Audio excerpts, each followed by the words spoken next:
very shocked. The behavior of the police officers is terrible, the way they have did the citizens. Something have to happen for a change. And it start with the mayor. The mayor is over the police officers. And he knows about what's actually is happening in our city. And he's not stopping the crime. It's necessary for the sheriffs to come out here after we found out that more officers is being indicted. And I hope that this message get out to all the ones that is supporting us. We really do appreciate you. I'm shocked, I'm disappointed, and I'm really upset. This should never happen like this. We are concerned, council people, and I have my colleague here. I have the Vice President of Council here, Patricia, and Ward 3 council person here, Latif Shabash. We are here because we know how devastated that the sheriff should be here. And we did reach out to Chris Romaine. And we didn't get the respond back as we wanted the respond back. But today, after the conference and the report downtown at the Cleveland the Department of the Justice Center, we had gotten good response from each and every one of them, the FBI, the prosecutor officers, and the investigators, the team. So they is looking forward to having the sheriff to come out and support us, because we definitely is going to need the help. Thank you for coming out. I would like to say that since we're up to 20 indictments, that this makes it even more significant than it has been. That's such a huge proportion of a small police force that one can't overlook that.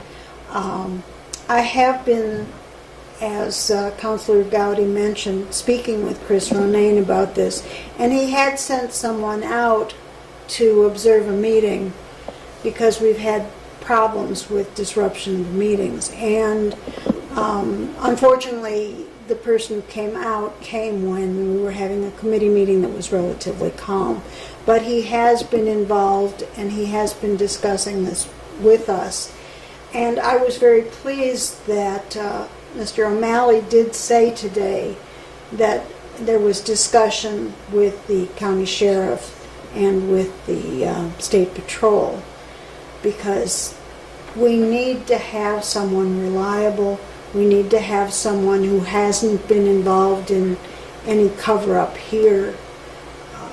And it's just important to have a neutral police presence with all the problems that we have had. And as Councilor Gowdy said, the problem here has been supported by the mayor. He's supporting the criminal behavior of the police department. Of course, you've also heard that we're having problems that our books and our court department have not been reconciled for 5 years. This is not the only corruption that's happening in East Cleveland. The corruption is very widespread and needs to be thoroughly investigated. I was also pleased that they mentioned the phone number to be called, which I don't have in my head, but for people who have concerns about the corruption in East Cleveland, to call in and have that connected to the FBI, who is doing such a wonderful job investigating. Yes, my name is Latif Shaban. I'm the council person in Ward 3. This all starts at the top. You know, we can't blame the police. We blame the people who's in charge of the police.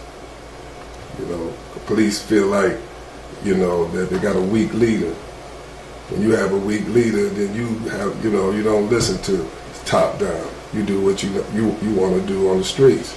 These policemen have badges and guns, and they violate people's, like they don't know anything about the Constitution or the Charter of East Cleveland.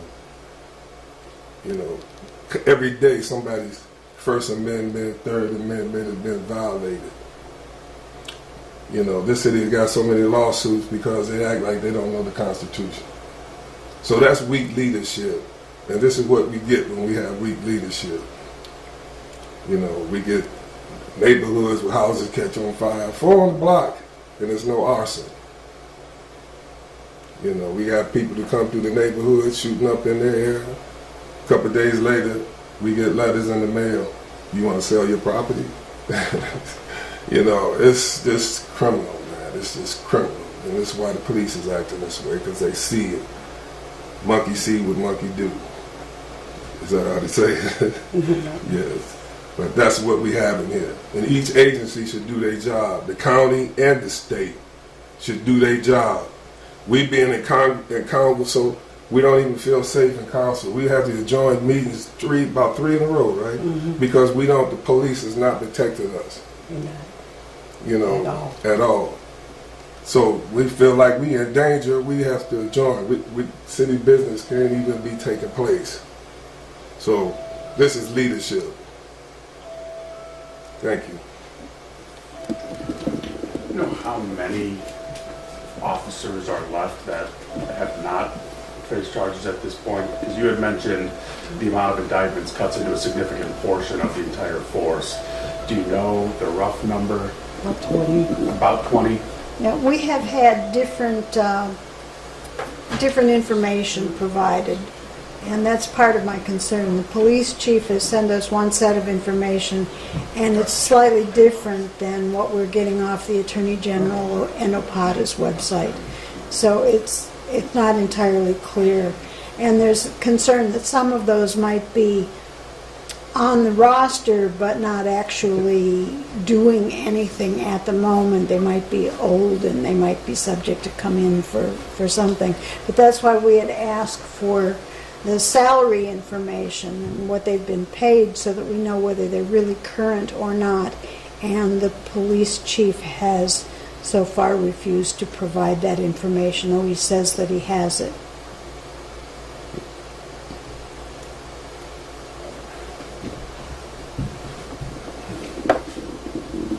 This is your belief that it's far from the end with respect to additional indictments. Speak to what you think the coming months will bring and how crucial it is that your governing body somehow work together with the mayor of this city to make sure that this improves in the future. I think the mayor of this city needs to agree to work with the rest of the government. The mayor of this city has reportedly told the alleged finance director, who has never been approved by council, that if he speaks with me, he will be fired. This is not an example of the mayor of this city working with the council. The mayor needs to work with us. We also are aware from today's press conference that this is not the end from their point of view. They are continuing to investigate, and if what people are telling me about the problems we're having is true and accurate, we will have a number of additional indictments. Though it's hard to say how many at this point in time. This is so far from answering that question because the sheriff will help slow it down, but the problem is still there. And we got Heather prosecuting people that's not even supposed to be in jail, and not turning over the documents that's going to be accurate to what we are saying today. We need somebody to step up, especially the sheriff's office, to take control of our city until we can get it up under control. Last night we had a meeting, and Larry McDonald did not step up and do his work because of the mayor. The mayor runs the city, and the mayor runs the police department, and if he tells the police department not to put certain people out of the meeting, they just say that I'm giving you a warning. Right? And then he lets them back in. And then he let them back in after the meeting. The mayor is the big problem behind the police department also. It starts upstairs, and he's over the police department, and he knows exactly what they are doing. What is the concern for public safety with only, you said, about 20 officers? Well, one has to remember that the biggest factor in safety is not the police department.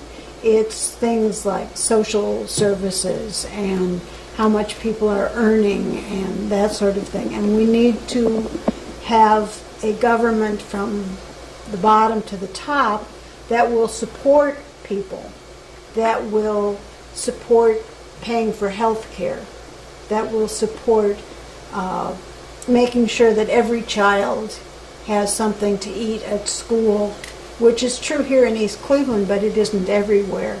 We need to make sure that we end medical debt, that is the number one cause of bankruptcy.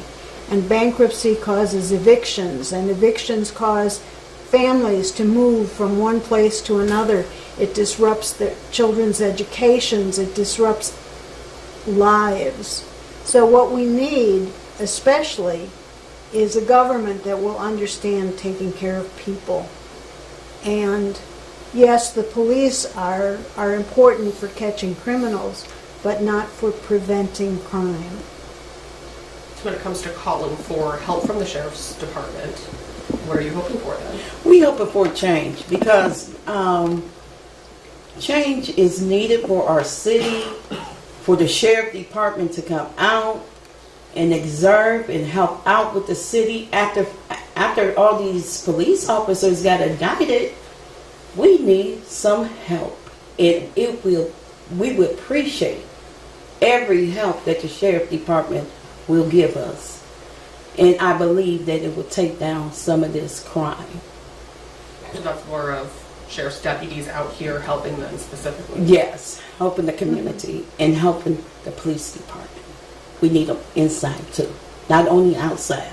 We need them inside of the police department also.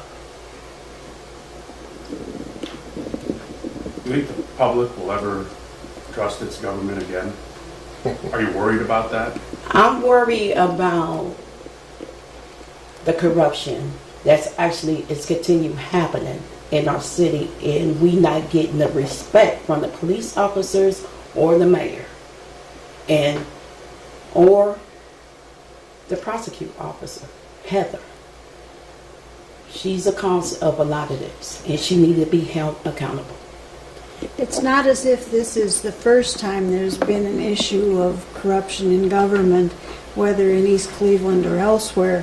When I was young, and that's a lot of years ago, there was what was called a police riot in Chicago in 1968.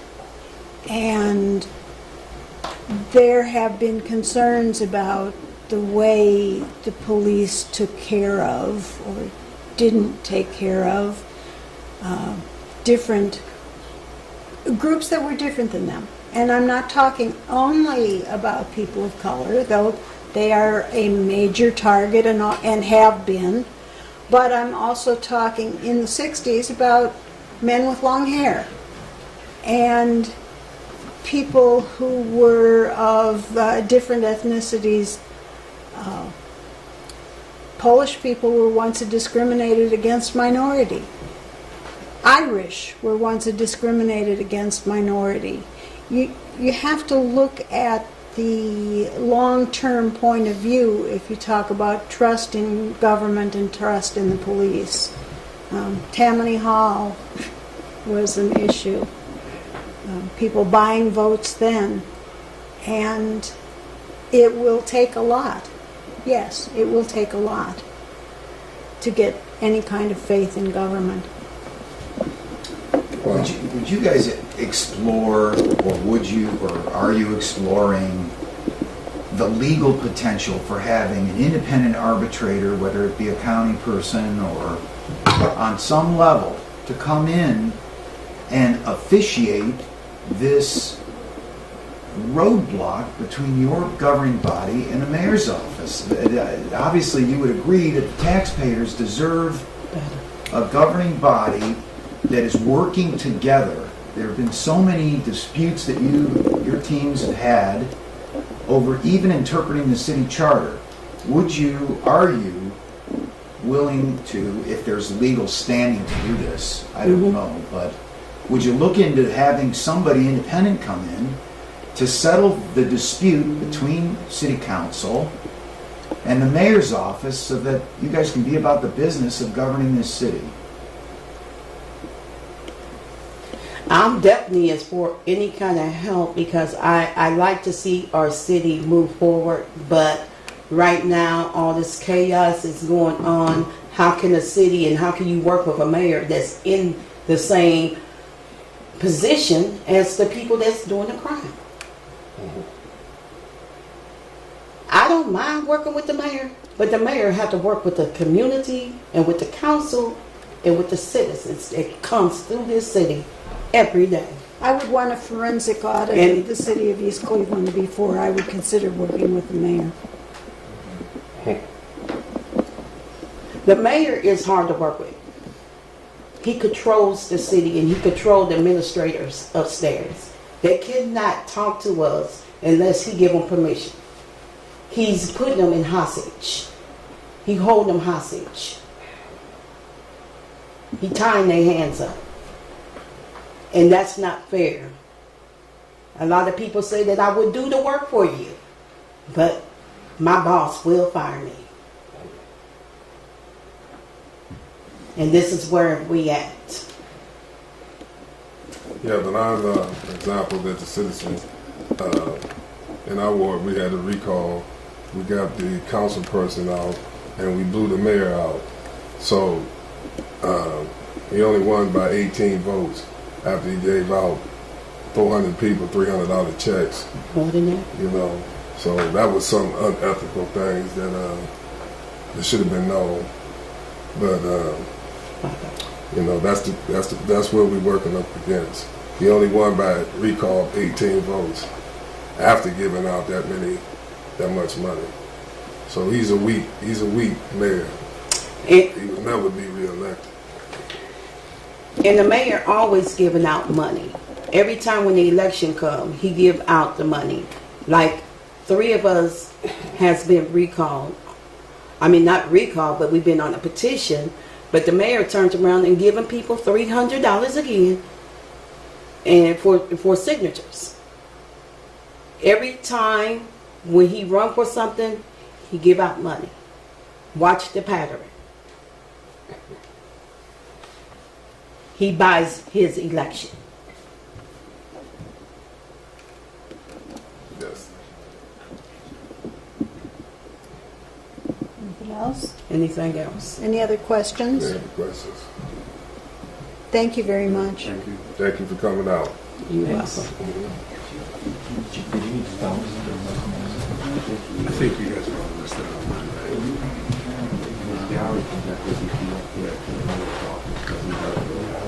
Okay.